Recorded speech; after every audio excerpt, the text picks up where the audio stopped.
அனைவருக்கும் வணக்கம். இன்னைக்கு நம்ம இந்த வீடியோல Siemens PLCல நம்ம யூஸ் பண்ற டேட்டா பிளாக்ஸ் பத்தி தான் பார்க்க போறோம். நம்ம இதுக்கு முன்னாடி நான் வீடியோஸ் போட்டிருப்பேன். ஆர்கனைசேஷன் பிளாக்னா என்ன, ஃபங்க்ஷன்னா என்ன, ஃபங்க்ஷன் பிளாக்னா என்ன அப்படின்னு சொல்லிட்டு தனித்தனியாக வீடியோ போட்டிருப்பேன். ஸோ நீங்க ஃபர்ஸ்ட் டைம் இதை பாக்குறீங்க அப்படின்னா இதுக்கு முன்னாடி அதெல்லாம் பார்த்துட்டு வாங்க. உங்களுக்கு கண்டிப்பா இது இன்னும் கொஞ்சம் ஈஸியாவே புரியும். சரி, இப்போ நம்ம Siemens PLC ப்ரோக்ராம் பண்றோம் அப்படின்னா நம்மளுடைய யூசர் ப்ரோக்ராம்ல பார்த்தோம்னா நிறைய பிளாக்ஸ் யூஸ் பண்ணியிருப்போம்.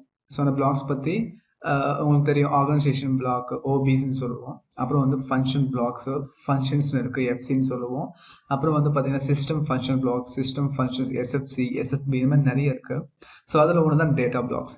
ஸோ இந்த டேட்டா பிளாக்ஸ்ன்றது அப்படின்னா நம்ம டேட்டா ஸ்டோர் பண்ணி வைக்கக்கூடிய இடம். இந்த இமேஜை பாருங்க. இந்த இமேஜை பார்த்தாலே தெரியும். இந்த மாதிரி ஒரு ரேக்கா இருக்கு. அந்த ரேக்ல நம்ம ஓபன் பண்ணி நம்ம டேட்டாவை அதில் வச்சு க்ளோஸ் பண்ணிக்க போறோம். நம்மளுக்கு எப்போ வேணுமோ எடுத்து யூஸ் பண்ணிக்க போறோம். ஓகே, இதுதான் நம்ம டேட்டா ஸ்டோரேஜ் பண்றோம். எதுல? டேட்டா பிளாக்ஸ்ல. சரி, கொஞ்சம் டீப்பா இப்ப பார்க்கலாம். இதோட ஓவர் வியூ பார்த்துக்கலாம். Data blocks are used for storing user data. நம்ம யூசர் டேட்டாவை ஸ்டோர் பண்றதுக்கு யூஸ் பண்றது தான் டேட்டா பிளாக்ஸ். Siemens PLCல டேட்டா பிளாக்ஸ்ன்றது நம்ம யூசர் டேட்டாவை ஸ்டோர் பண்ணக்கூடிய ஒரு பிளாக்.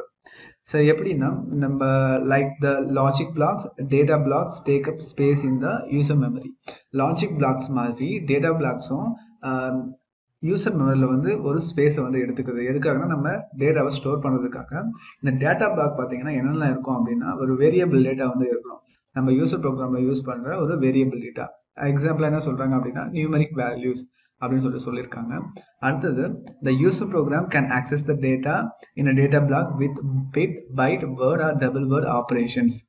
அப்புறம் symbolic or absolute addresses can be used அப்படின்னு சொல்லியிருக்காங்க. இதுக்கு என்ன அர்த்தம் அப்படின்னா, இப்போ நம்ம ப்ரோக்ராம் பண்றோம், user program can access the data. நம்ம டேட்டா பிளாக் இருக்க டேட்டாவை ஒரு பிட்டாவும் ஆக்சஸ் பண்ணிக்கலாம், பைட்டாவும் ஆக்சஸ் பண்ணிக்கலாம், அப்படி இல்லைன்னா வேர்டாவும் ஆக்சஸ் பண்ணிக்கலாம், இல்லை டபுள் வேர்டாவும் ஆக்சஸ் பண்ணிக்கலாம். நம்மளுக்கு தேவைப்படுற டேட்டாவை பிட்டா எடுத்துக்கலாம், பைட்டா எடுத்துக்கலாம், வேர்டா எடுத்துக்கலாம், இல்லை டபுள் வேர்டாவும் எடுத்துக்கலாம்னு சொல்லிட்டு சொல்றாங்க. ஸோ சிம்பாலிக் அட்ரஸும் பண்ணிக்கலாம், இல்லை அப்சல்யூட் அட்ரஸும் யூஸ் பண்ணிக்கலாம் அப்படின்னு சொல்லியிருக்காங்க. அடுத்தது இது முக்கியமான பாயிண்ட்.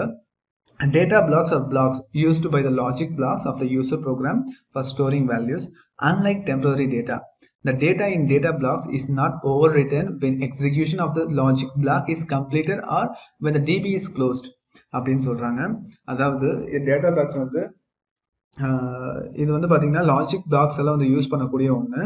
யூசர் ப்ரோக்ராம்ல நம்ம ஃபார் எக்ஸாம்பிள் ஒரு டெம்பரேச்சர் ரீட் பண்றோம். அந்த டெம்பரேச்சர் ரீட் பண்ணிட்டு அது நம்ம எங்கன்னா ஒரு OB1ல ஒரு பிளாக் இருக்கும். நம்ம ஸ்கேலிங் பண்றோம்னு வச்சுக்கோங்களேன். ஸோ அந்த ஸ்கேலிங் பண்ணி வர வேல்யூ எடுத்துட்டு போய் நம்ம டிபில ஸ்டோர் பண்ணுவோம். இந்த ஸ்டோர் பண்ற வேல்யூ எப்பயுமே நம்மளுக்கு இந்த டிபில இருக்கும். ஓகே, ஃபார் எக்ஸாம்பிள் ஒரு ஸ்கேனிங் சைக்கிள் நடக்குது, ஒரு எக்ஸிகியூஷன் நடக்குது அப்படின்னா அது ஓவர் ரிட்டன் ஆகாது. எப்போ நம்மளுக்கு வேல்யூ நம்மளே மூவ் பண்றோமோ அந்த டைம்ல மட்டும் ஓவர் ரிட்டன் ஆகும். இதோட வேல்யூஸ் இந்த நார்மல் PLC சைக்கிள்னால பாதிக்கப்படாதுன்னு சொல்லிட்டு சொல்றாங்க. சரி, அடுத்தது இதோட டைப்ஸ் பாத்தீங்க அப்படின்னா global data blocks, instant data blocks சொல்லிட்டு ரெண்டு டைப் இருக்கு. ஸோ மொதல் டைப் குளோபல் டேட்டா பிளாக்ஸ் என்னன்னா these contain information that can be accessed by all the logic blocks in the user program அப்படின்னு சொல்றாங்க. இந்த குளோபல் டேட்டா பிளாக்ல இருக்கு. குளோபல்னாலுமே ஃபார் எக்ஸாம்பிள் எல்லாத்துக்குமே அப்படின்னு ஒரு அர்த்தம். ஸோ அதனால இந்த குளோபல் டேட்டால இருக்க டேட்டாவை, பிளாக்ல இருக்க டேட்டாவை எல்லா நம்ம யூசர் ப்ரோக்ராம்ல எல்லா பிளாக்ஸ்மே, அதாவது லாஜிக் பிளாக்ஸ் எல்லாமே யூஸ் பண்ணிக்க முடியும் அப்படின்னு சொல்லிட்டு சொல்லியிருக்காங்க. Logic blocks is nothing but OB, FB, FC இந்த மாதிரி பிளாக்ஸ் தான் சொல்றாங்க. ஸோ இன்ஸ்டன்ட் டேட்டா பிளாக்ஸ் அப்படின்னா these are always assigned to a particular FB. The data in each DB should only be used by the assigned FB.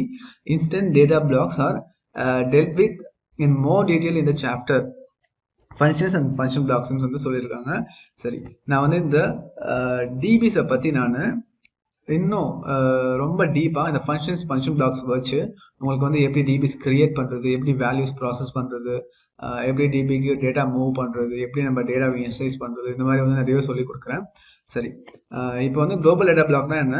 இந்த global data பிளாக்ல இருக்க டேட்டாவை நம்ம எல்லா பிளாக்ஸும் யூஸ் பண்ணி ஆக்சஸ் பண்ணிக்க முடியும்.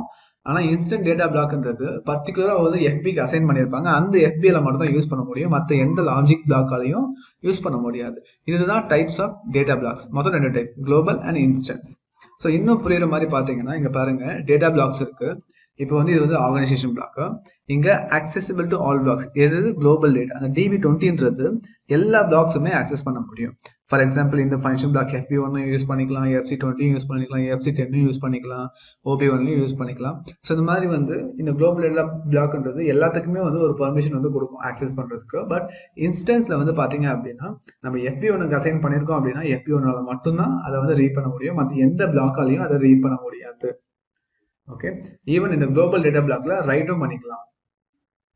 ஓகேங்களா, இதுதான் பாத்தீங்கன்னா டேட்டா பிளாக்ஸ் டைப்ஸ். நான் அடுத்த வீடியோல வந்து நம்ம சாஃப்ட்வேர்ல எப்படி டிபிஎஸ் கூட ஒர்க் பண்றது, எப்படி கிரியேட் பண்றது, இந்த மாதிரி எல்லாமே நான் சொல்லி கொடுக்குறேன். தேங்க்ஸ் ஃபார் வாட்சிங். இந்த வீடியோ பிடிச்சிருந்துச்சு அப்படின்னா உங்க ஃப்ரெண்ட்ஸுக்கும் ஷேர் பண்ணுங்க.